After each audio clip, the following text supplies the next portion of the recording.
If you are confused about Hunter x Hunter's power system, want or need a refresher, then I assure you this is the quickest and simplest guide discussing it. I'm going to leave out a lot of details that are unnecessary or could potentially confuse someone that's trying to learn the power system, so let's just go ahead and get started.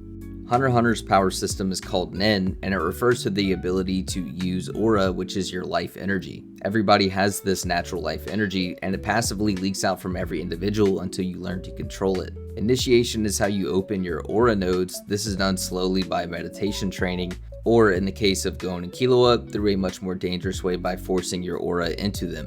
After your aura nodes are awakened, there's 4 basic principles that are essential to the basics of Nen. First is Ten, a thin aura layer that is used to control your aura around your body and keep it from leaking. It has minor defensive properties for Nen attacks and is the only way to protect yourself from Nen attacks that are imbued with bloodlust or negative emotions. This is what Nen beginners use to defend themselves. Next we have Zetsu, a state in which the user closes off all their aura nodes like a valve. This is effective for Nen users to hide their presence from other Nen users. However, it is extremely dangerous to be in Nen combat while in Zetsu, as you make yourself extremely vulnerable to Nen attacks. Next up is Ren. This is when the user generates more aura around their body. This is what's used more times than not when someone wants to generate more aura for an offensive attack. This is also how you overpower a 10 defense. And the malicious aura or bloodlust attacks I mentioned earlier that can hurt or stun people is done through Ren. The final basic principle of Nen is Hatsu.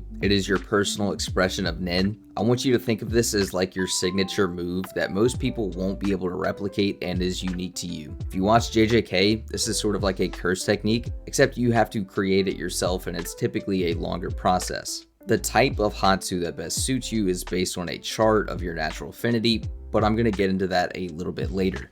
After hammering down the 4 basic principles of Nen, you can learn some advanced techniques which are used consistently in high leverage fights or skills mastered by Nen experts. One of these techniques is called Shu. This is an advanced version of Ten that allows the user to extend their aura around an object, say like a sword or anything you could really attack with. You can make it have aura with Shu. Next up is In. This is an advanced form of Zetsu, and this is where you make your aura invisible or extremely hard to see. However, it does not leave you vulnerable like Zetsu does, and the only properties it shares with Zetsu is that you're actively hiding something. Zetsu shuts off your aura completely, which allows you to hide from sensory but leaves you in danger, while In just makes your aura invisible and your aura is still full power. The way to detect In is by using an advanced form of Ren called Gyo. Speaking of Gyo, this is where you build up an excess aura in one part of your body and is an advanced form of Ren.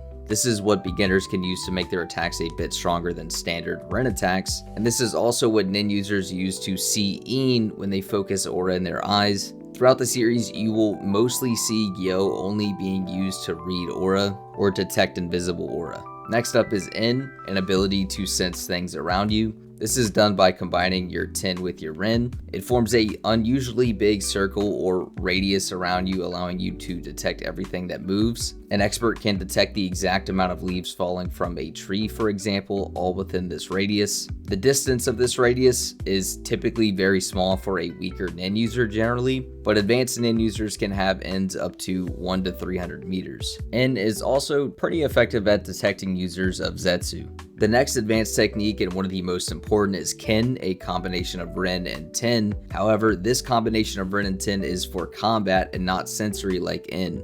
Ren generates more aura, and Ten controls it around your body to become a much stronger defensive shield than Ten. However, this is for aura offense and aura defense, and pretty much all high-level Nen users employ this in combat. It's pretty difficult to maintain without proper training, and it's recommended to maintain it for about 30 minutes before ever fighting anyone worth their salt. If you combine Ken with Gyo, you get Ryu, a state in which your aura is distributed based on your situation. For example, you can distribute 70% of aura in your fist if you're punching someone, while using the rest of the 30% of your aura to defend your body. This can be used in literally any way across your entire body, whatever you need defensively or offensively in your situation. This once again takes a lot of practice, and advanced Nen users can do it so fast in combat it is natural and almost unnoticeable. The final advanced Nin technique is Ko, an extremely complex amalgamation of Nin applications where your aura output is 100% focused in one specific area. This is extremely risky, so it's not done often, but this greatly increases the offense or defense of said body part where it's focused, but leaves the rest of the body unprotected from aura. Now that we've gone over all the basics of Nin and the advanced techniques of Nin, we have to go back to Hatsu,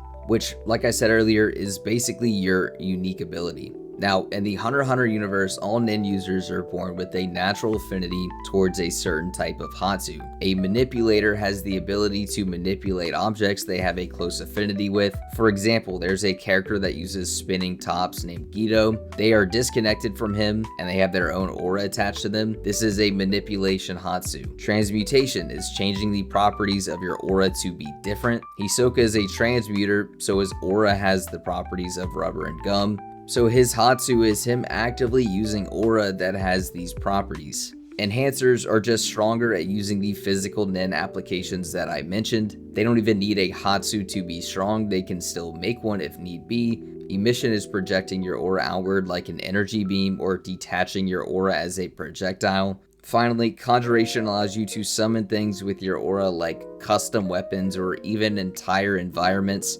However, it's harder and longer for these users to create their Hatsus, and you can't create anything that's too unrealistic, like a sword that could cut the earth in half or something. You can create some pretty wacky things, like Shizuku creates a conjured vacuum cleaner, which can just sucky everything around it and just store what seems to be an infinite amount of items inside of it. And the last category is Specialist, basically a Nin ability that doesn't fit into any of these categories. I want to say that all Hatsus can have multiple traits. Hisoka's bungee gum is a transmutation ability, but also has some emission built in because he can fire it at his opponents. The spinning top guy I mentioned earlier, Guido, wasn't just a manipulator, but also used enhancement in his Hatsu to change the rotational force of the tops.